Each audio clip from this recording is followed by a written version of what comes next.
What's up, guys? Kenji603 coming at you with a new video with my new favorite obsession in Yu-Gi-Oh! At the current moment, which is White Forest post SUDA. Even pre-SUDA, I've been addicted to this deck. It's been super fun to play. It's literally a giant puzzle. It's a 40-card combo deck that uses multiple engines that bridge into each other. And post SUDA, we get like basically the Math Mech circular of the deck in this Azamina LZ of the White Forest. So the reason I'm making this video is there's been a lot of content kind of driven about this deck post SUDA, and a lot of combo lines and some people theorizing and testing the deck. I've been playing it for quite a bit, months and months now at this point, and I believe I kind of have some of the deck figured out, some of the combo lines optimized in terms of just value in general. So first off, just straight shoutouts: Antiyama, Bimygo, Donax. These guys have been all over White Forest content for a long while, and I've been commenting a lot and conversing with them. So I just wanted to kind of put this out here, make my cases for the deck, my reasoning, my rationale behind the cards. So just to kind of hop right into it, I'm going to go over my current list at the moment and give kind of reasonings on why it's playing and what people are talking about and thinking out there for this deck. So first off, 3 LZ, best card in the deck, never change this. 3 Sylvie, now the best 1-card combo in the deck, which is awesome because we didn't have any 1-card combos, and now we have 1-card combos on top of 2-card combos. This becomes an insane 2-card combo as well. So, and then I'm playing 1 of Azamina LZ. I stick to the deck building theory that if I want to see it, I want it at 3. If I don't want to see it, I want to search it, I want it at 1. So I want this at 1 because I normally want to be searching it, and it's also recyclable off of this. There's an argument to be playing 3. We will see where the deck building goes. At the current moment, I'm just at 1. I am on 1 Estella and 1 Rusia. I tried to cut this card out of my deck. It is the worst. It's the worst single starter. So you do not want to be normal summoning this and using this effect. If you do not play this, there is lines where you just get stuck. So you have to play this card, unfortunately. And then the Rusia, of course, just an extender. Currently on 2 Tails, this is definitely something that can be changed. I am trying to figure out the one-of problem that's in this deck. The one-of problem that I have with this deck is there's so many one-ofs, and you are most likely to be drawing 2 one-ofs every hand because of just how many different engines you're trying to play and how many of those engines require one-ofs to be a part of them. So 1 to 2 Tails, we'll figure out the other spot later. I'm playing Unleashing. Now, the reason I'm playing Unleashing over Woes, this card cannot be Ash Blossomed. This card does the exact same thing that Woes does, but it cannot be Ash Blossomed. This card is also treated as a White Forest card, always. So this is basically a better Woes, in my opinion, and that is why I'm playing it. This card is absolutely cracked. This card is searchable off of your Wanted or your Sinful Spoils engine. This card also can be used similar to Chainlink 2 Wanted, or like Chainlink 1 Hollow, Chainlink 2 Wanted. You can do the same thing with this card. There's a line where you add a Stellar plus this, and you go Chainlink 1 Hollowed, Chainlink 2 this card to summon out the Stellar, then you summon out the Omni Negate. It's gorgeous. And you search both of these off of the level 6 and the Azamina. So we'll go into that line later, but this card is cracked. It is also just an additional layer of interruption on your board. This card is great for card economy. This card is an extender in itself, and this card is additional interrupt. This card is cracked. People are not giving this card enough flowers. Your M board most of the times is Desiree plus the level 8. Well, Desiree plus the level 8, if they get fused off this card, make a Sol, which gets another pop, and the Desiree then sends another card. So this card turns into a level 6 Dark Body, which could then be used again for Chaos Angel on the following turn. It also standby adds a card back to grave, and it pops 2, or it sends 2, any card. So this card's cracked. You should be playing this. I think this is correct. This next ratio for the Sinful Spoils cards, shout out to Antiyama. He was the one that created this ratio. Before this, I was on different ratios, 2 witches, 3 witches, in my opinion, it all sucked until I saw this ratio from his deck profile, and I think this is absolutely correct. It's 3 wanted, 1 witch. You almost never see too many of these cards. That's the issue with playing more, is you see witch and you see wanted in the same hand, and then it gets really weird, and it's not good. But this is a good way of just seeing this a lot of the time, because you're going to see with 4 copies of it, you're going to see it more than any other 3 copy card in the deck. But it's very unlikely that you see 2 of them. And then 1 deception, 1 hollowed.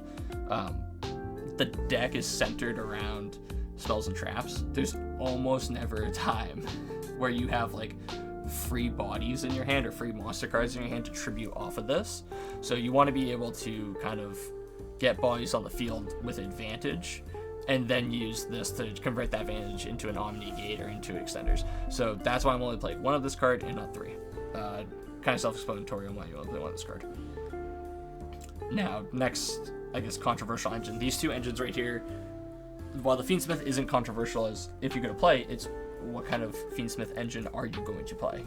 I am playing 1 Engraver, 1 Lacrima, 1 Cehck. The reason for this is if you play this ratio, these cards are never bricks. If you draw any of these 3 cards, they are not bricks.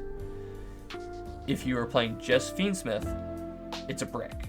If you're playing Fiendsmith plus Lacrima, it's a brick.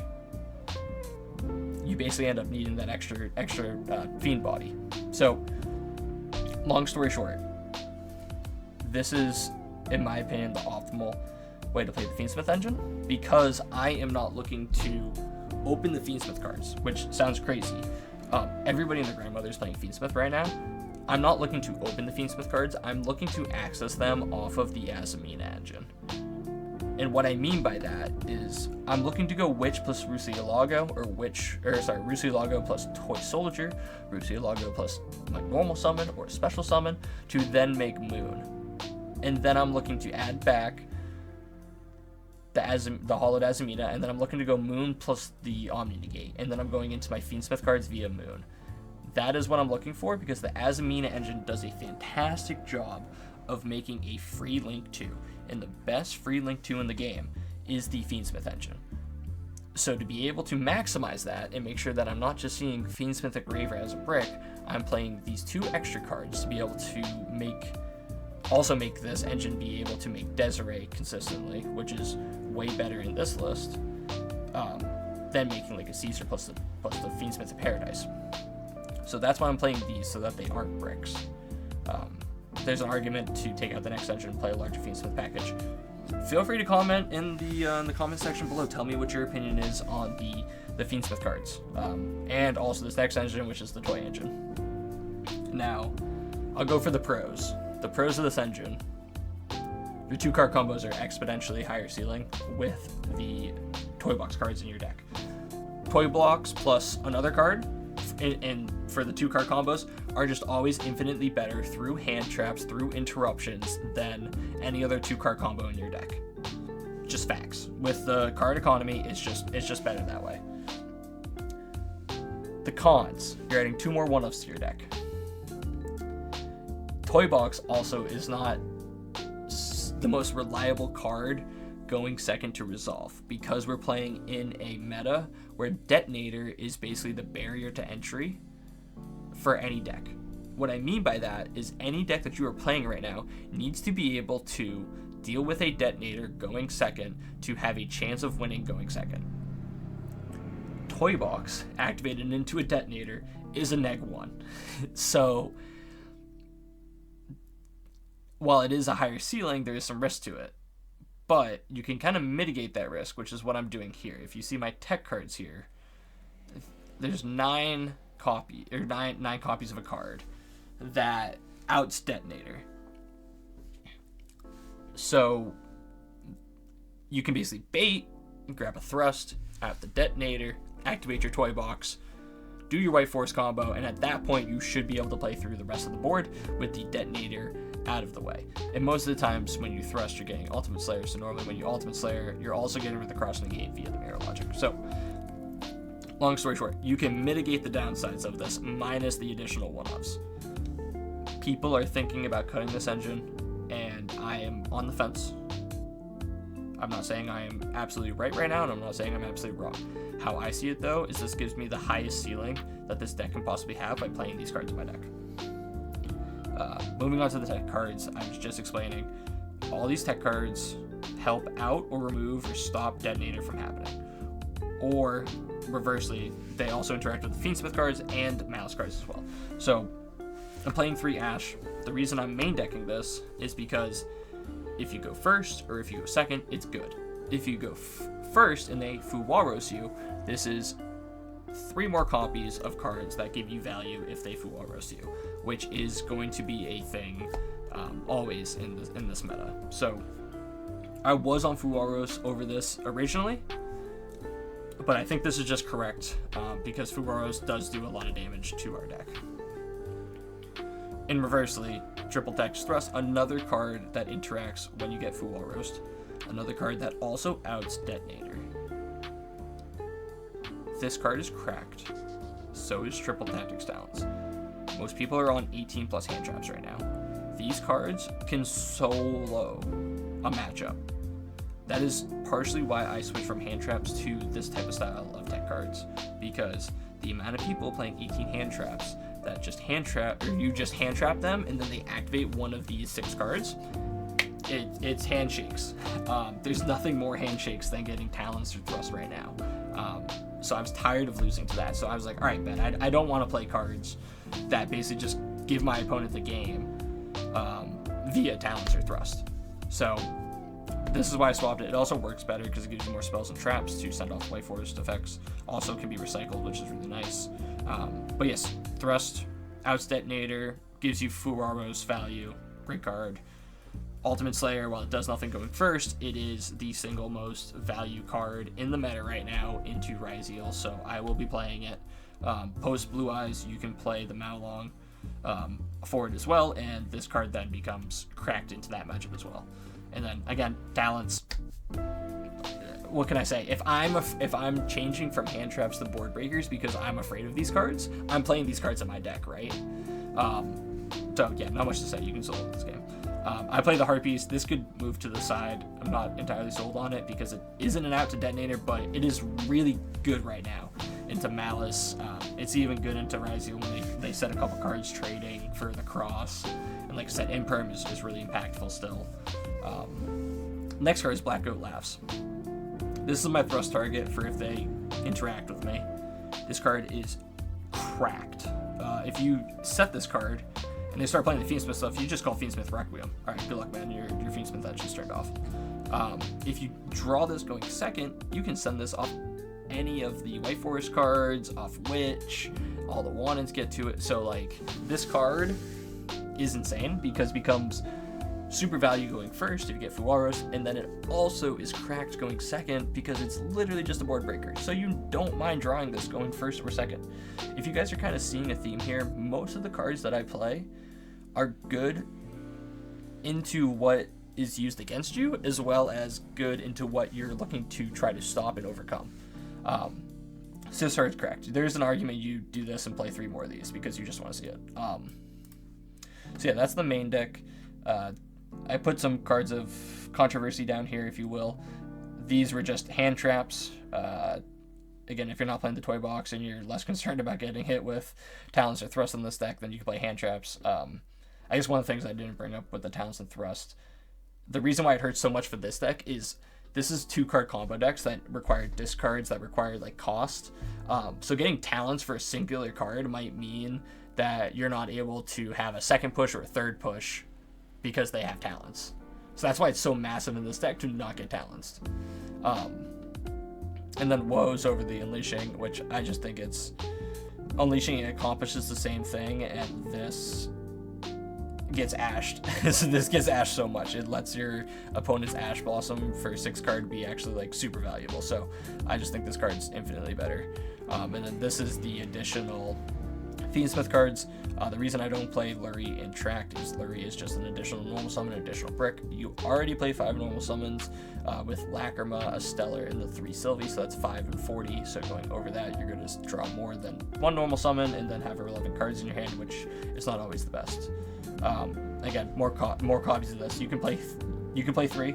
There is combos where you can normal summon Silly, he gets impermed, and then having this hand is really good. But this is not a starter in itself, so therefore that's why I only wanted at 1.